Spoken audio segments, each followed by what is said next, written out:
تاریخ کا سب سے طاقتور بادشاہ جس نے خود کو خدا کہا اور اللہ نے اسے سزا دی ایک مچھر سے، سنیں گے؟ نمرود کون تھا؟ بابل کا بادشاہ نمرود، 400 سال کی حکومت، لاکھوں لوگ اس کے سامنے سجدہ کرتے تھے۔ وہ کہتا تھا میں خدا ہوں، میرے علاوہ کوئی رب نہیں۔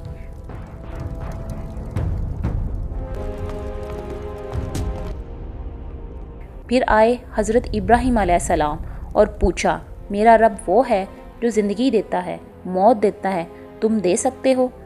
نمرود نے 2 قیدی منگوائے، ایک کو چھوڑا، ایک کو مار دیا۔ دیکھو میں بھی دیتا ہوں زندگی اور موت۔ ابراہیم علیہ السلام نے کہا، ٹھیک ہے، میرا رب سورج مشرق سے نکالتا ہے، تم مغرب سے نکال کر دکھاؤ۔ نمرود لاجواب ہو گیا۔ غرور کو شکست قبول نہ تھی۔ نمرود نے فیصلہ کیا اللہ سے جنگ کرے گا، ہاں خود اللہ سے۔ لاکھوں فوجی، گھوڑے، تلواریں، نیزیں اور ڈھالیں، آسمان کی طرف تیر چلائے گئے